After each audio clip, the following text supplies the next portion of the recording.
Maripam sir, shall we start now? Yes, sir, we can start. So very good evening to one and all gathered here. So it's my honor and privilege to welcome Dr. Sridhar Swaminathan, Assistant Professor in the Department of Computer Science Engineering, Bennett University, Greater Noida.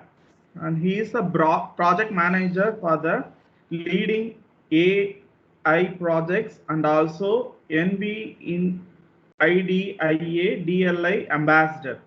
Formerly, he worked as a postdoctoral fellow in Bennett University and worked as a research officer in the Multimedia University, Malaysia.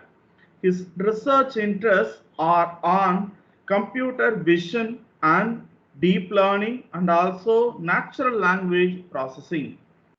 He is also a consultant for artificial intelligence, data science, and personal learning. So here I just hand over the session to Dr. Sridharan Swaminathan. Sir, please.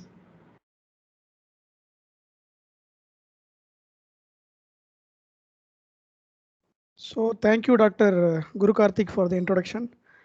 And yes, sir. So hello, everybody, and very good evening. Today is like a very special session. I have done many FDPs, but I have done not done any FDP in the Saturday evening. Usually, like Saturday evening is like party time for everybody. So thank you again for taking your precious personal time out and then joining this FDP. So I hope that this 1 hour I'll try to make it useful for you. So this 1 hour will be like a totally a theoretical session. Okay, so whatever doubt you have related to artificial intelligence or deep learning or machine learning, you please let me know. So before I start, I just want to get the experience of the participants from the organizers. So sir, can you please tell me whether all of them had any experience with neural network or deep learning or machine learning in the previous sessions, as well as are they from mostly EC background or CSE background? Any information you can provide, please? Sir, mostly they are from electrical background, sir. Great, sir. Great. They are having some knowledge. So they had some lecture in machine learning, sir. Okay, sir. Great. Great. Okay, sir. Great. So I'll just like assume that most of you are like maybe a little bit new to this particular thing. And I'll try to abstract the things. I'll try to like explain the things, some things in detail. So the topic is like applications of artificial intelligence and deep learning for the battery management systems or like maybe energy management system in general. So if you just like take any electronic vehicle or maybe any electronic autonomous system, battery actually is a very important thing, we all know. And the life of a battery is very important. It's not like we only care about the life of the battery. We just want to know like when the battery will actually fail, and then maybe whether the battery will be having any faulty in next 1 month or next 1 week. So we want to like do some kind of prediction, and we want to actually like do some kind of detection of future events also from the batteries, maybe the physical parameters and the performance parameters. Okay, so two things are possible. and there are like a lot of other things are also possible, but mathematically when we want to like formulate the whole model, what we want to like do is we just want to like take the parameters of your battery or any energy production system. So that parameters and the performance measures will be like X, which will be a matrix or maybe a vector for a particular battery. And you want to like actually do a Y, which is actually maybe the prediction that you want to do. So if it is like maybe the remaining useful time estimation, then it should be something like the performance till now, maybe your battery backup time will be like maybe getting reduced as the time goes on. Maybe the new battery will be having a larger like working hours, and then slowly it will come down. And maybe at this point, like May 30, you want to predict, or May 29, you want to predict like what will be the remaining useful life, or you want to predict like maybe a future event which is going to happen maybe in next 1 week.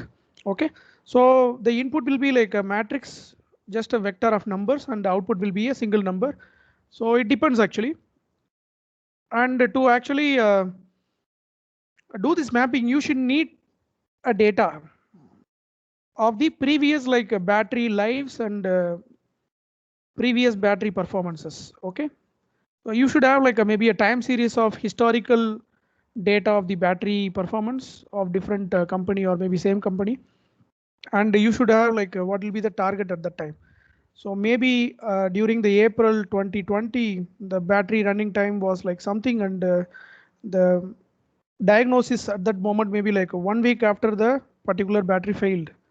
So similarly, like for the same battery, you might already have one more entity that you might have taken like maybe like January 2020, and then the failure time will be something like maybe in 3 months, something like that. Okay, so at any point you just want to predict like what will be the remaining useful time, or maybe whether it will have some kind of defects in the future. So literally the whole problem is actually coming down to one thing, that you want to give a X and then you want to predict the Y. It can be anything. It can be the battery like faultiness, or maybe the remaining useful time. So it can be anything. So please generalize that whatever the session is going to be about, it can be applied for any other energy related stuff, or maybe things which can be applied in the electronics or communication. Okay. So these are the problems. I hope that you already know about these basic terminologies: artificial intelligence and deep learning and machine learning. Okay.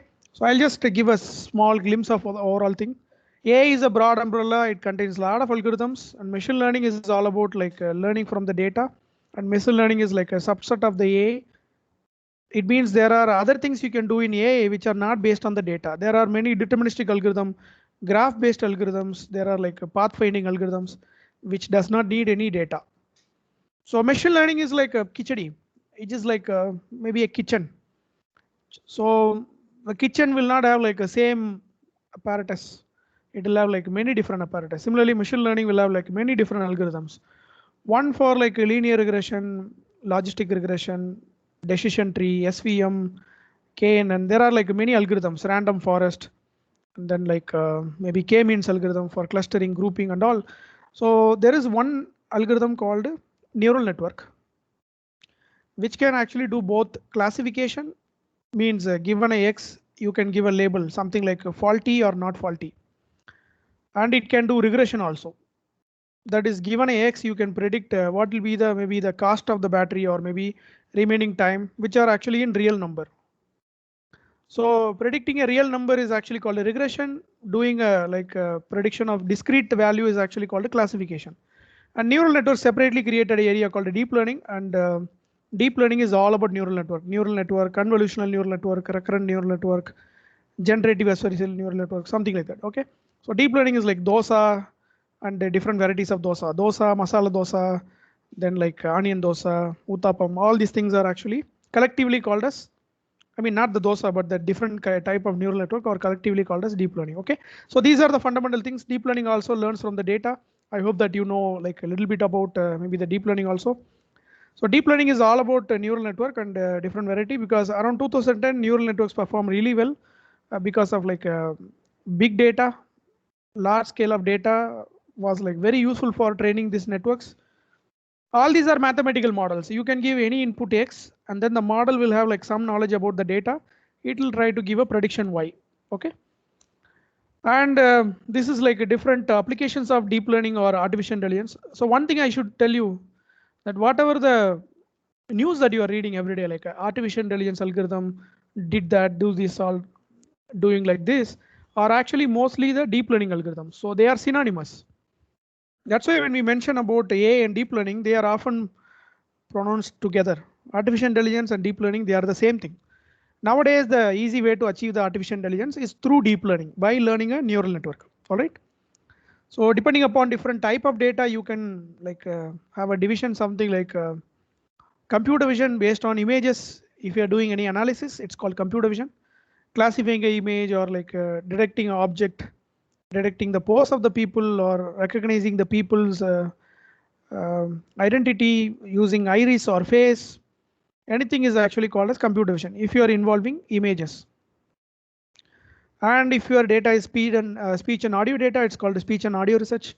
You do voice recognition, who is speaking, you have like a speech recognition, what is being spoken, the textual content of it. You have language translation, where you speak something and then convert into another language. Okay. If you are dealing with the text, it's called a natural language processing. Okay. You have like a recommender system, sentiment analysis, where given a text, you can classify whether it is a positive sentiment or negative sentiment or neutral sentiment, opinion. Okay. So translation, all these are actually NLP, natural language processing. But the underlying methodologies like CNN, RNN, all the neural network methodologies will be same. You can apply any of this to any other problem. Okay. So that's the only difference. And deep learning and artificial intelligence can actually do deduction, which is like a classification, prediction, which is like a regression, and it can actually do generation, which is generating new data. It can generate a visual art, it can generate new music, it can generate text, it can generate design. I'll give you one example where the machines actually generated something which you cannot believe sometimes. There is a network called a generative adversarial neural network. And through neural network, you can create artificially simulated data, something like this. The picture that you are actually seeing here is actually fake images. These are fake images created by the model. Okay, and you can see that there is a problem with the rendering also. That in the rendering there is an issue, like you can just see, because this is not a real image, this is a fake image. Okay, and all these images are believable, which are generated by a network called a generative adversarial network. So this generative adversarial network can actually create a fake face, fake data, fake text, fake music, which are all fake. So there is a technology called deepfake. You just browse about it later, which are all possible by the model. Okay, it can generate new things. So these are all the different things which can be possible using the deep learning or neural network or anything. Okay. So if your problem involves any data, the problem has to be solved using machine learning or deep learning. If there is a deterministic solution, you don't need a machine learning or deep learning. If there is no deterministic solution, means you don't have any finite number of steps to write your algorithm and then achieve the problem or solution, maybe in order of n or n square or n log n. Okay, there is no solution even of evil complexity. Okay. Similarly, your solution is keep on changing for some application like financial fraud detection, anything related to security, spam email detection. You cannot keep on writing new rules to the system. It has to predict what is going to come in the future. Similarly, your solution is individual specific or time dependent, like recommendation, targeted advertisement. The YouTube recommendation that you are getting today will not be same as what you will get in the next 1 year or maybe what you got in the last year. Okay, they are different for different people, different at different timing, and you cannot write again rules and regulations, if then else conditions for these systems. It has to learn from the data.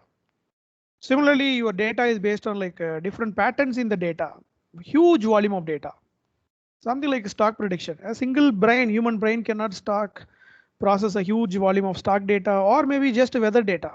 You know, our forefathers like Tata Party used to give a prediction like, oh, I think tomorrow will rain and it will rain tomorrow.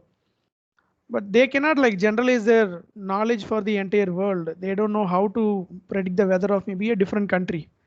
So these are all based on the data, and you need to use machine learning or deep learning for dealing with this kind of problems. Any data related problem, you need machine learning or deep learning. Okay. If your problem has a deterministic solution, something like you have a graph and you want to have the shortest path between two nodes, you don't need a machine learning or deep learning. You can just solve it just using a deterministic solution. Okay. So I hope that you know the deep learning, machine learning and different types of learning involved: supervised learning, unsupervised learning, reinforcement learning. So machine learning and deep learning are capable of doing all these three different types of learning. I'm not going to go to the basics again because I think you might already know about this. All right, so let me get to the problem. How do you solve any problem of prediction or classification? Okay, how do you solve it? So I'm going to generalize the whole problem. You just imagine that it is not just for the battery management system. It is generally for any kind of problem. You want to do classification or regression, how to do it? So first you need to get the data. Getting the data is the first thing. So once you get the data, you need to clean the data because data will have a lot of discrepancies, like a missing value or maybe a data with the different ranges of features, and maybe some duplicates are there. You need to clean, manipulate, and prepare the data well. And the data set will be like maybe containing 1,000 samples. You need to divide into two parts, one for training, other for testing. So for training, you'll be using the training set for training the model, and you'll be using the testing set for predicting the performance of the model for future data. So you train the model based on maybe a machine learning algorithm or a deep learning algorithm. Then you actually go for the testing. If you are happy with the training, maybe your model performs like 90% accurate in training set, you go with the testing. And the testing also, if the model is 90, you are happy, you can go. Or if the model is like maybe doing only 60% accuracy, then you need to improve the model. How do you improve the model? Maybe you need to add more data, or maybe you need to process the data well, or you need to train a different model, or maybe train the model in a different way. Okay. So this is a life cycle. You have to like go through the steps 1, 2, 3, and 4 again and again to get the better model. In the first default parameter itself, any model will not give a perfect answer. You need to tune the model. Okay. All right. Where do you learn? From where you are going to learn the model? You are going to learn the model through features. What is a feature? You have maybe a tabular data, like data in a tabulated form. All the columns are your features. Okay, all the rows are your samples. Number of columns will not be like changing often, but number of rows will be keep on changing as you add more data. So this whole matrix is become your data set, and one of the matrix or one of the last value, which is like maybe the battery time, becomes your target. Okay, so your features and target is based on the data what you have. So if you take a problem of maybe house price example, number of rooms and the house area, air pollution, distance from facility, economic index, all these are your features. Anything that is related to the price of the house becomes a feature of it. Similarly for spam detection, these are all the features. A particular email header or structure or language or specific words, something like lottery or maybe a business proposal. Speech recognition. You have like a different audio related features like filter matches and STFT, Fourier transformation, filters and frequency filters, outputs, and MEL frequency coefficient, MFCC. All these things are your features for speech recognition. For image classification, like pixel value, curvature, edges, and color, all this becomes your feature. Okay. Now we are going to have a little bit of interaction. So anybody who has a microphone, you please turn on your microphone and be ready for an interaction. We want to actually predict price of the house price. Okay. And these are all some of the features which are actually important.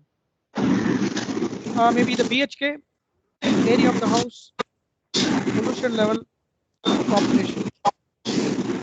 So can anybody tell that all the features are important or only some of the features are important?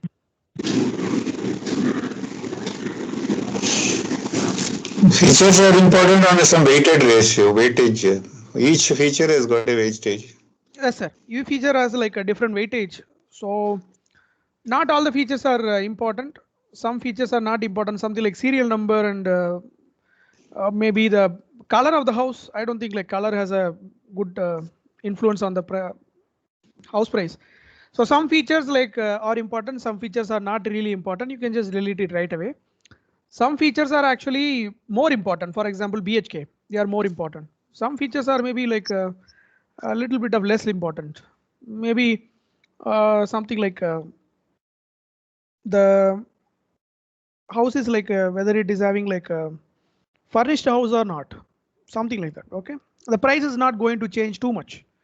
So some are more important, some are less important. So you have like some kind of weightage to or priority to each feature. Some features are positively correlated. If you increase the BHK, the price of the house will actually change. It will also increase. Similarly, the area, more the area, price will be higher. So these are positively correlated feature. And what about pollution? More the pollution, price should be lesser. Okay, should be negative. What about population? More population, price should be higher because it is a populated city, is a very good city, highly wanted city. That is again a positive feature. Can anybody tell that what are all other features which are negatively influential to the price of the house? Can you tell? Means you increase the feature, the price has to come down. Any other feature?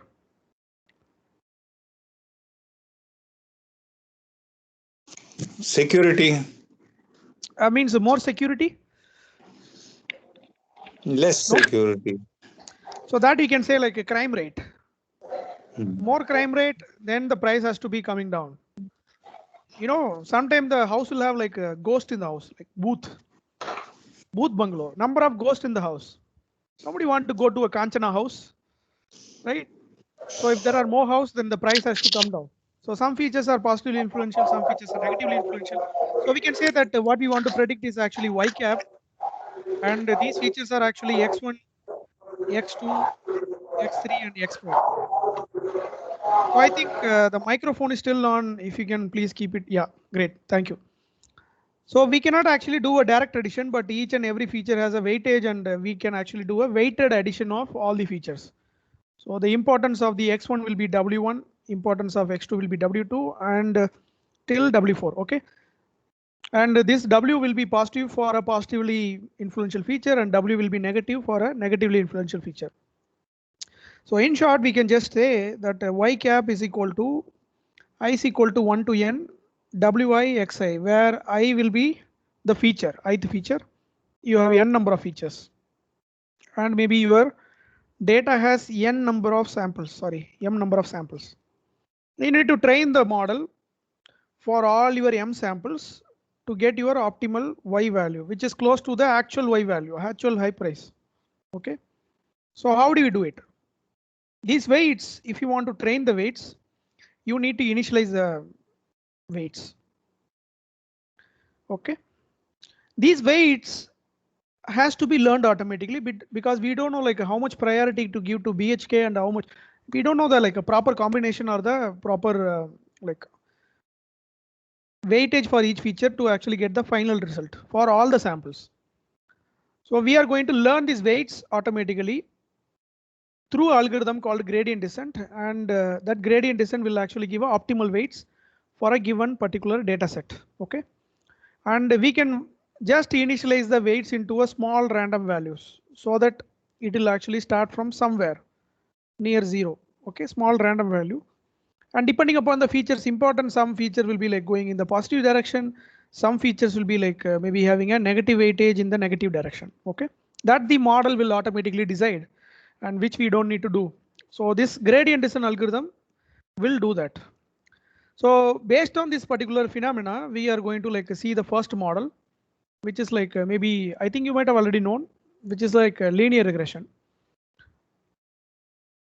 So I'm going to draw an interesting scenario like how this linear regression is actually related to an algorithm called a neural network. Okay, I'm going to bring that scenario.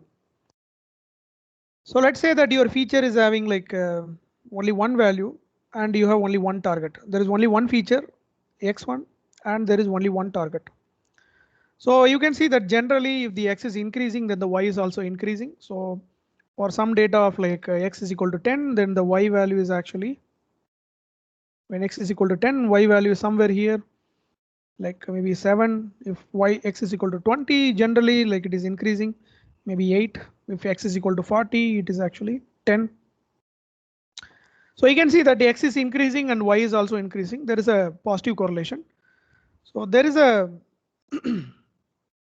very simple model we can do. We can actually fit a line for the data. Imagine that you have m samples, maybe m is equal to 200 sample. We are going to fit a line for the data set. Y equal to mx plus c. We all know m is actually the slope part. So here the m will be positive value because x is increasing and y is also increasing. So that will be like the ratio between your change in the y with respect to the change in the x. Okay. And maybe if the data is something like this, then your model will be having a maybe a negative m, negative value, because it is coming down. If there is no change, then your model will be flat. Then your slope will be like m is equal to 0. Okay. And here we have like some point which is actually called the intercept. Intercept is going to tell you when x is equal to 0, what will be your output. Here intercept is actually 5. Can anybody tell that do we need intercept all the time, or intercept is actually optional here? Can we keep like y is equal to mx just in case? Anyone? Is it mandatory or optional? I think it is mandatory because there has to be a value c, otherwise it will be a graph through 0. Yes, sir. So if your data is like somewhere 0 centered, you're okay. You can just go through the origin. Y is equal to mx, where your model performance will be only based on the m parameter. But here maybe the data is actually somewhere in the above. You cannot like fit this particular data with a model which is going through the origin. Okay, you need to have an intercept somewhere here. So the rotation or the importance of your feature is based on your slope. Where do you want to fit the data? Like where do you want to fit the model, whether above the 0 or below the 0 or somewhere near the 0? That depends upon your intercept c. Okay, so there are two parameters which are there. One is a model influence, which is like the slope. Other one is the intercept. So y is equal to mx plus c, instead of y is equal to mx plus c, we are going to change the equation. Y cap is equal to w1 x1 plus b. Okay, so w is the weightage. Here the weightage will be positive because they are positively correlated, and b is actually here called bias. Okay, we are going to call this a bias because this is going to bias your system, which is not actually depending upon any of your input. Bias is an independent parameter. Even if your input is 0, you have an output which is a bias value. Okay, so this is like somewhere biasing your entire model. So the thing is like this bias is not mandatory. Okay, but it is preferred to have a bias because your data is not always going to be 0 centered. Okay, so how do you fit the model? Initially your weights and your bias will be like equal to 0, near to 0. So your model will be somewhere flat lying here, and using the gradient descent, what you can do, you can calculate the error of the model through mean squared error. Okay, this is your prediction, this is the actual value. Y cap is your prediction and y is the actual value. You take a difference and then take a square and then take a sum and then take the average for m samples, maybe 200. That will give an average error for a single sample, squared error for a single sample. So initially this error will be high because your model is lying somewhere down here, and our objective is to actually minimize the MSE, minimize the mean squared error. So how do we do it? We need to adjust the weights and biases. So how do we adjust it? So there is a algorithm gradient descent which will actually take the like maybe the first order derivative and then update the weights and biases. So it will decide whether to increase the weight or whether to decrease the weight to achieve the minimum MSE. So slowly you'll be like training the model, and then model will be like reaching somewhere here. One thing that you should notice that the mean squared error can never become 0 because your data is actually scattered and it is not possible for your model to go through all your sample. Okay, that will never happen. But what we want to make sure that it actually come to the minimum value. Okay, we want to minimize the error only. We don't want to go to the error of 0. All right then. So this is a simple model called a linear regression, and let us see one more example. Linear regression model is actually a neural network. It's a kind of neural network with one hidden neuron and one hidden layer. So let us say that we want to predict the maybe price of a computer. So these are all the input features which are influential: screen size, and then hard disk size, process speed, RAM speed, and RAM size, and then the battery time. And for each feature you have a weightage, which is actually W1, W2 up to W5, and then you have a bias, which is a independent variable parameter. And Z is actually what you are going to compute, which is actually W transpose X plus B. Sometime the B will be like sometime W0. Okay, so sometime they will not give a B separately, so they will give like W0 X0. So X0 will be always 1, and W0 is your bias. So sometime people will be using a different notation. Please don't get confused. Machine learning people are crazy people. So they'll use like W transpose X, sometimes they'll use theta transpose X, sometimes they'll use beta transpose X. All these are the same. W weightage, theta parameter, beta coefficient, all these are same. And they have different names also. One is called weight, other one is called parameter. All of them are same. Some people will refer it as coefficient. Okay, all are same. Please don't get confused. All right, so we compute the Z value, and then this Z value will be a real number. It will be a floating point number, real number. And sometime if you want, you can actually transform that real number into a desired number using a function g of z. That is optional here, and that is something called a activation function, and finally you'll be getting output y. So in the linear regression, you are not going to do any activation. You're not going to use any transformation function. You are going to just give z as a output. Okay, so that will be your price of the computer. Now I'm going to throw a question. So if some of you please try to answer. For example, I want to maybe convert this problem into a classification problem. So this is a problem of predicting a real number, but I want to convert into a classification problem.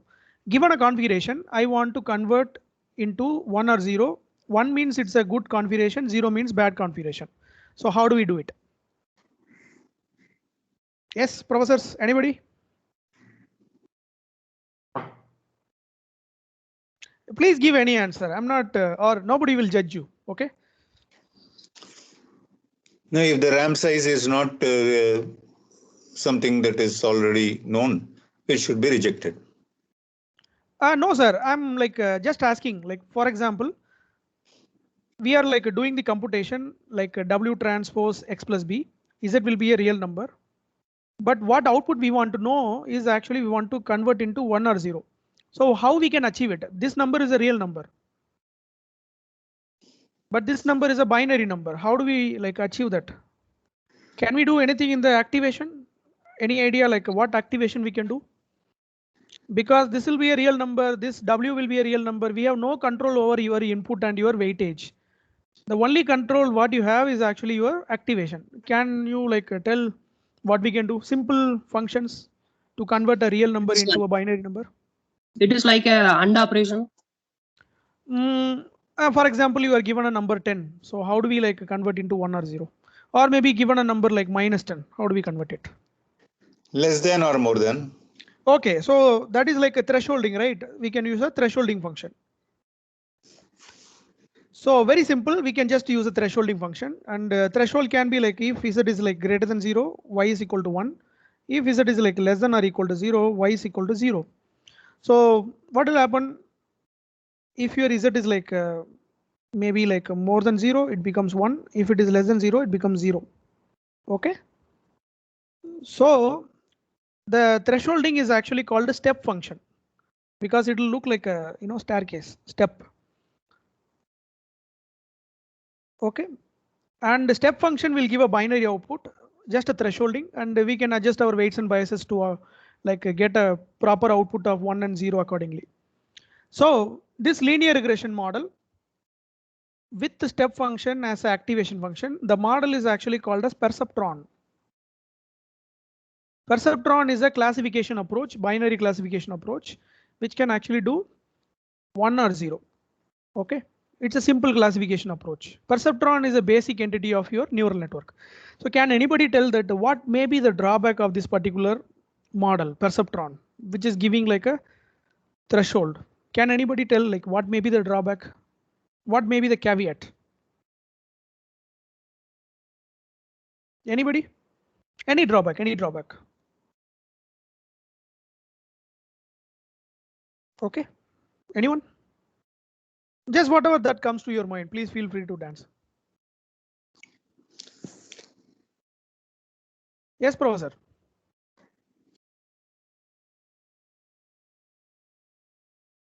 Do you think like giving a 1 or 0 is like doing a justice? This is actually a hard classification. For example, somebody want to buy a like computer. He doesn't want to know like whether it is a good or bad. He just want to know how much it is good. What will be the goodness value? Like maybe 95% it is good, or maybe like 5% good.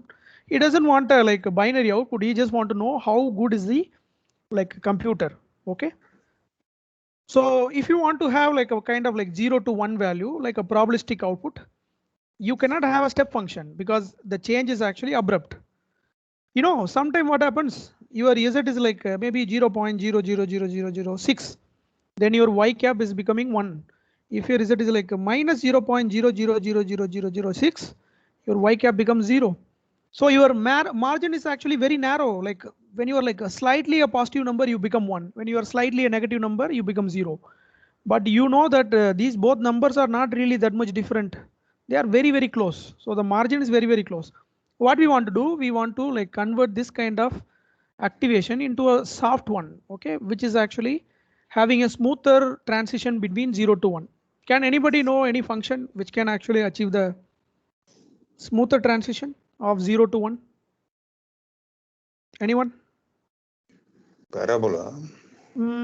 Okay, it can be any function, but a very simple function is there, which is actually called a sigmoid function. Yeah, so the sigmoid function will work like this: 1 by 1 plus e power minus z. Okay, any z value, z is equal to w transpose x plus b. Any value that you give between minus infinity to plus infinity, it will be converted into 0 to 1. When your z is 0, sigmoid will give 0.5. When your z becomes positive, it will give more than 0.5. When your z becomes like a negative number, it will give less than 0.5. So near minus 5, it will give like near to 0, near plus 5, it will give near to 1. So it will be like a kind of like a probabilistic model. Okay. So just imagine that you are going to give a sigmoid function as an activation function for the linear regression model. That model is actually going to be called as logistic regression model, another machine learning model. Okay. We are going to call it a logistic regression model because this sigmoid function is sometimes called a logistic function. Okay. Again, it's very simple. Z is equal to W transpose X plus B, where your Y cap is equal to 1 by 1 plus e power minus Z. That's it. Very simple. W will be tuned using gradient descent. Okay. So this is a probabilistic model, and I'm going to give you like an example for this sigmoid regression or logistic regression. So here is an example.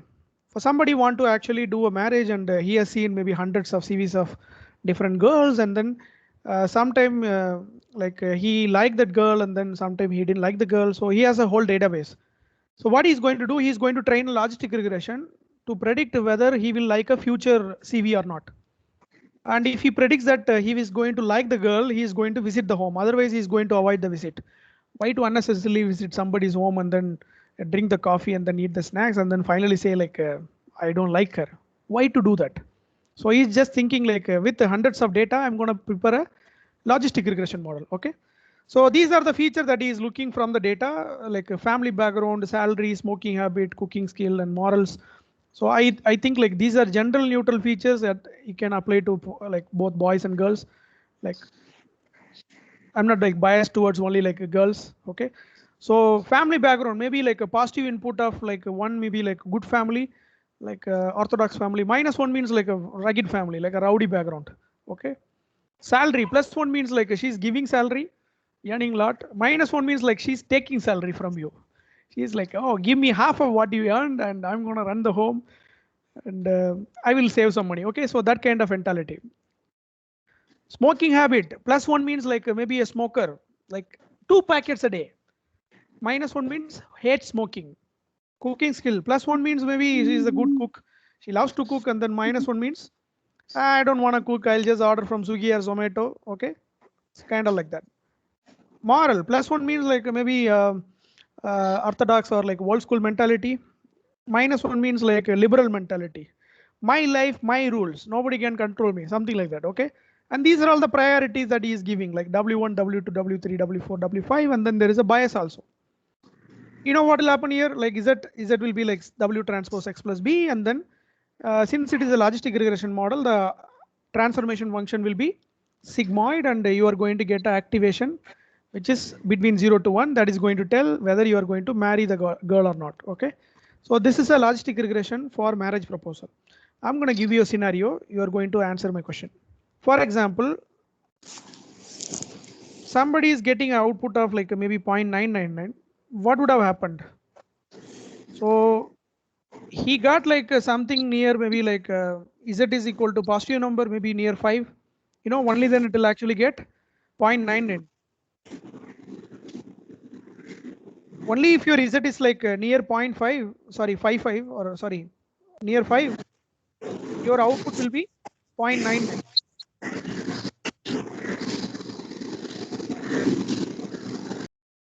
Okay, so if you want to like Z as 5 or any big number, positive number.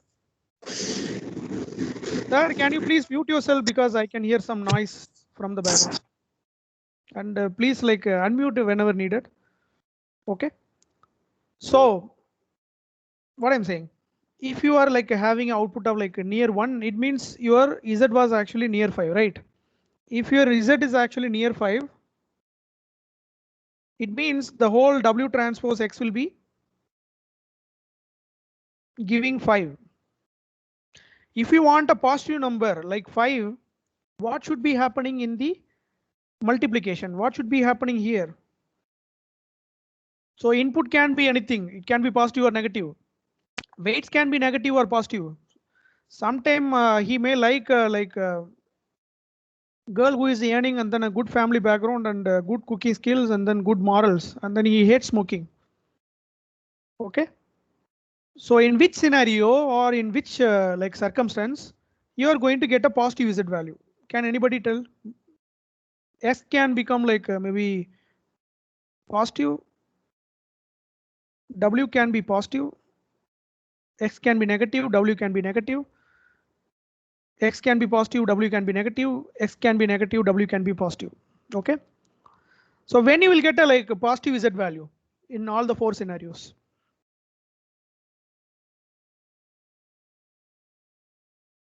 Anyone?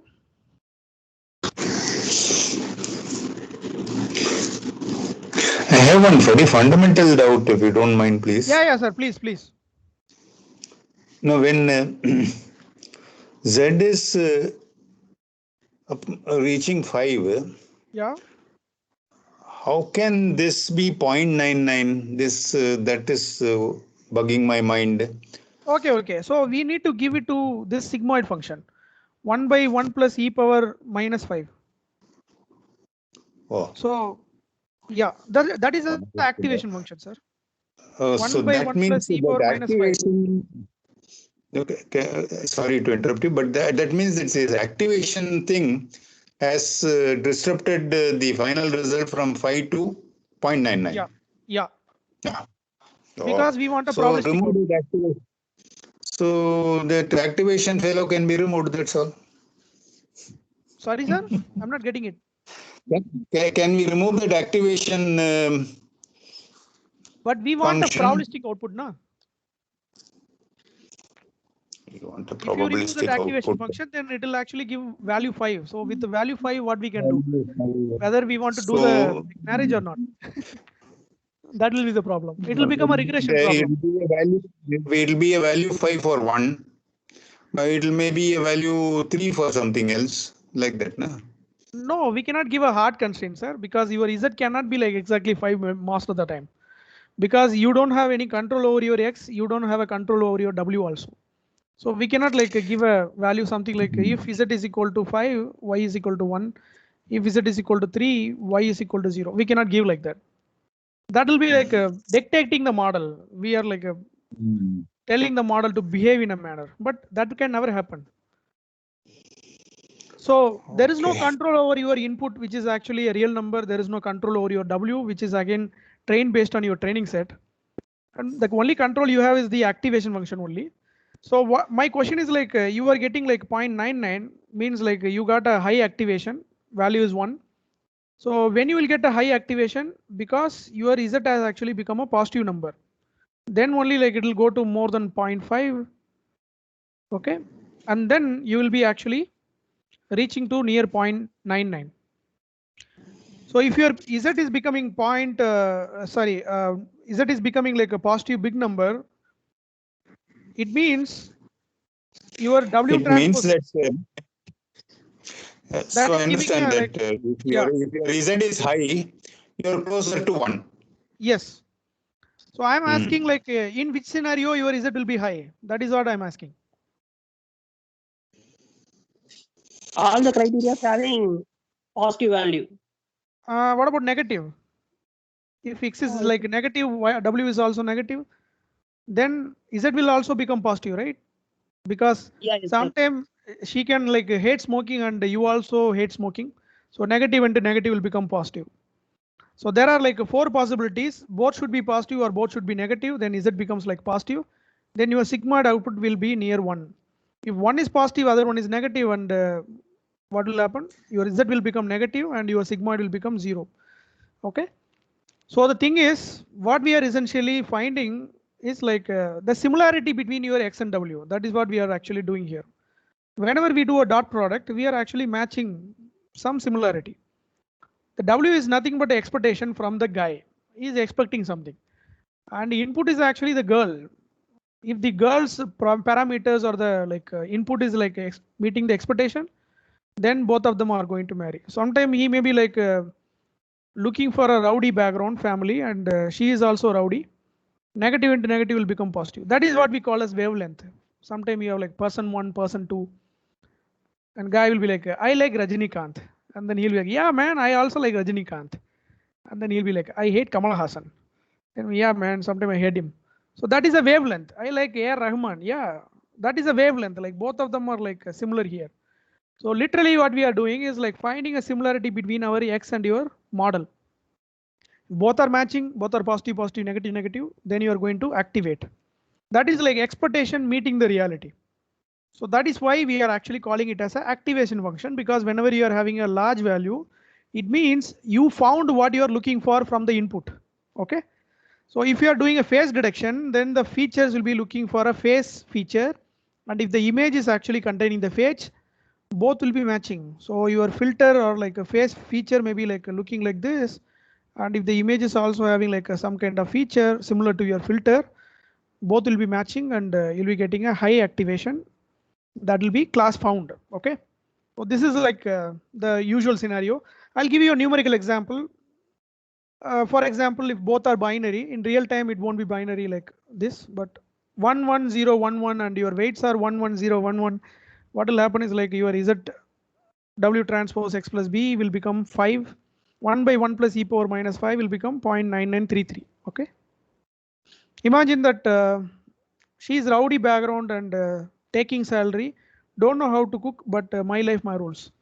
What will happen? Inputs are positive, sorry, negative, and your weights are positive. This W transpose X plus B will become like -3, because like minus 4 plus 1.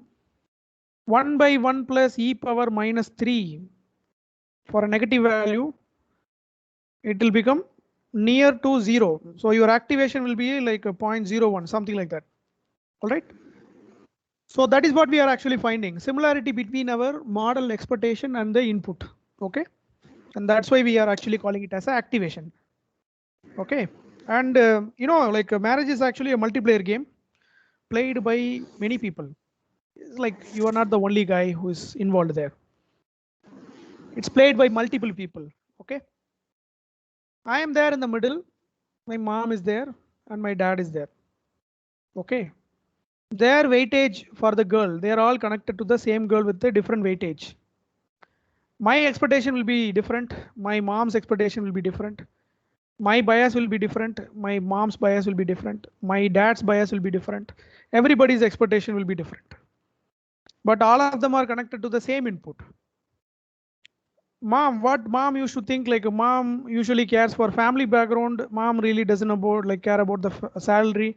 She cares about the smoking habit and cooking skill and moral. But me, I am looking for a crazy girl. Mom is looking for a homely girl. So crazy girl, it should be a rowdy family, and she should be taking salary, something like that. She should not be like smoking, and she should not cook. I will cook for her, and she should not have any morals. Should be a liberal girl. But you can see that both are totally different. Their output will not be same. Mom may say 0.90, I like that girl, and you'll be like, no, I don't like that girl because my priority is different. My activation will be different. And dad will be mostly looking for the settlement. He is looking for a settled girl, so that the son will be settled very easily. So he is looking for a good family background and good salary, and rest of the things he doesn't really care about that. So dad will be like, yeah, it looks like a settled family, 0.70. And you cannot take a final decision based on the 3 activations. And whenever there is a problem, you need to go with a one single solution. Sometimes, the neighbor uncle automatically shows. There is always an uncle who's your distant relative, who's maybe related to your grandfather's brother or something. And then this uncle will come all of a sudden in the home, oh, why everybody's fighting? What happened? Then uncle will have his own bias and weightage. Uncle will listen to everybody. Uncle will give a priority to each and every output of these people. And uncle will finally say oh man, maybe 80. Your mom likes her, and then your dad also likes her. You don't like her now, but maybe after the marriage you like her. And the uncle is convincing you, saying that most of the time people like the girl, and then after the marriage they hate, and then they fight each other. So it's good that you hate the girl before marriage. So maybe after the marriage you will like her. That is what I believe. Okay. So this uncle's decision will be most of the time it will be better. Better than what? Better than this logistic regression. So this is actually called a neural network. And this is actually the deep learning. Why you are calling deep learning? These features like homeliness, craziness, and settlement were not there with the actual data. The input data doesn't contain these features. But these are high-level features which are combination of 2 things. Family background and good salary is actually saying about the settlement. Not cooking, don't having any morals is actually saying about craziness. Good cooking and good morals and a good family background and not smoking is actually about the homeliness. Okay, these homeliness, craziness, and then settlement were not actually visible with the actual data, which you found it on the way to do the classification. So this is a kind of a feature extraction. You are extracting the features. Okay. And imagine that you are putting more uncles here.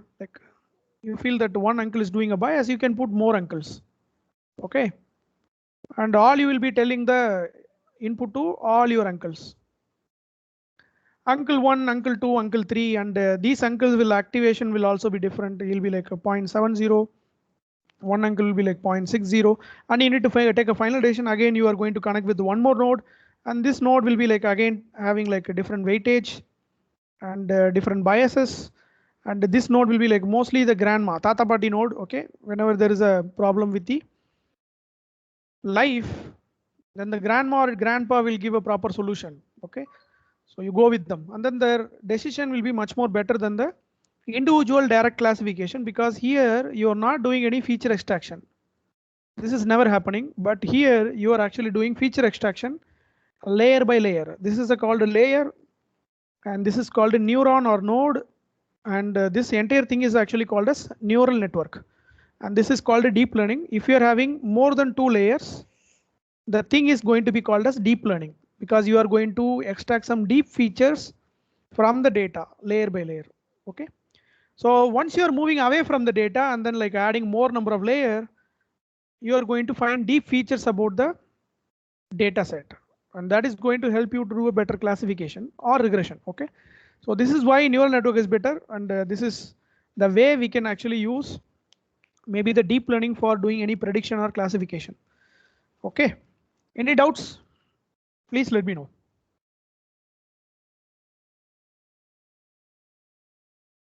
So we just covered like 4 algorithms, really nice algorithms from machine learning and deep learning. We covered linear regression, which is just W transpose X plus B. We covered logistic regression, which is just W transpose X plus B, and you give a sigmoid. And we covered one more algorithm called a perceptron, which is like the step function plus W transpose X plus B.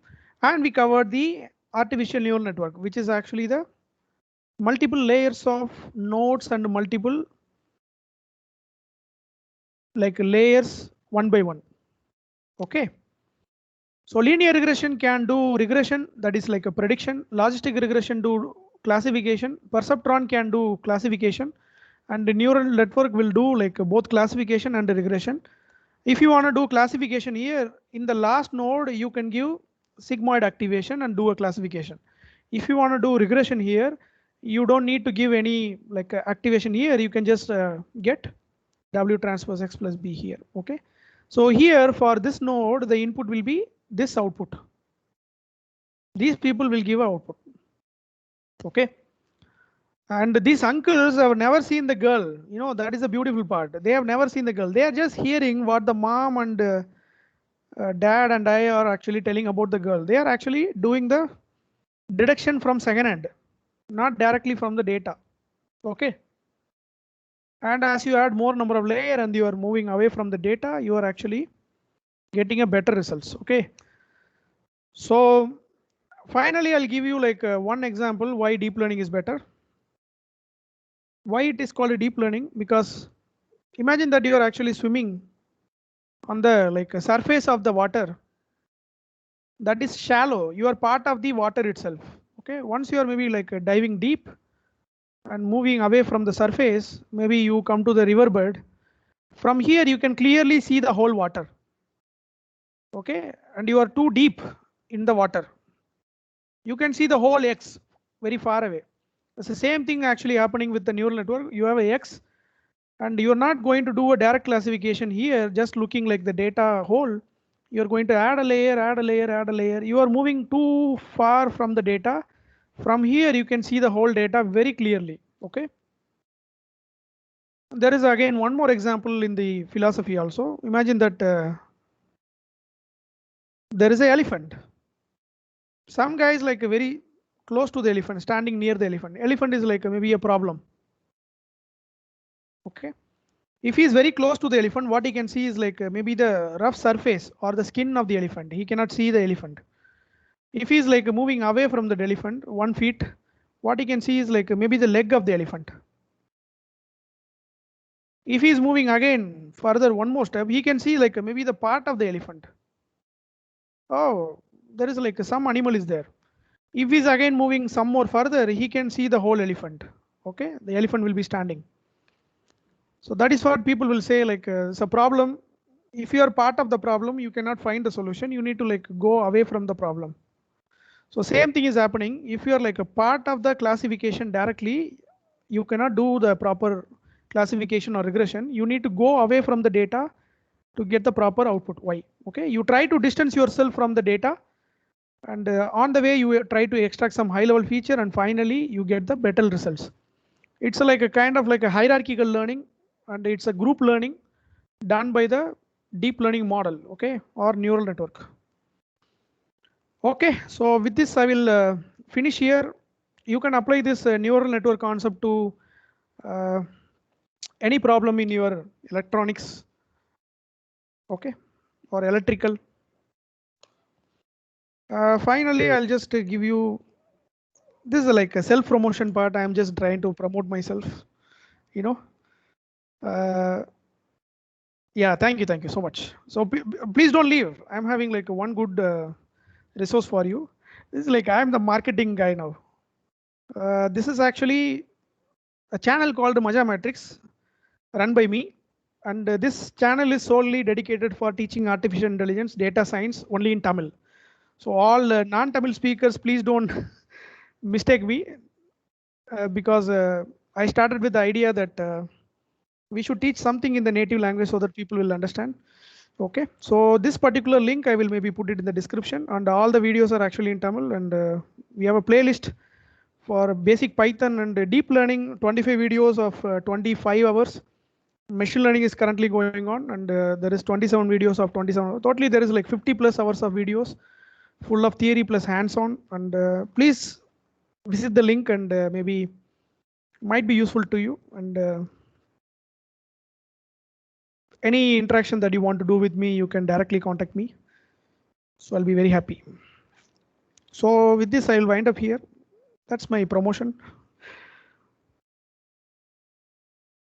So I'll just keep the link in the description.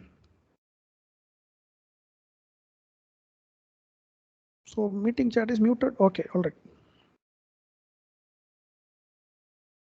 Okay. Thank you, Dr. Sridhar Swaminathan, for your very much interactive presentation. It's much and more useful for the freshers like us.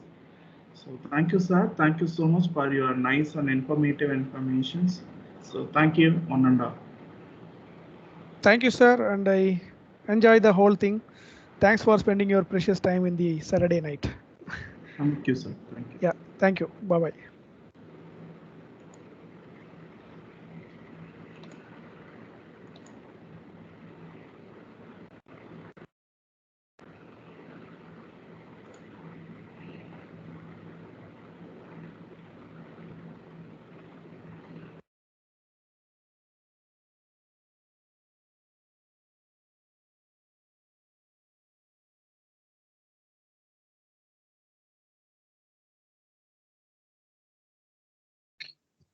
Guru sir, is there a feedback link?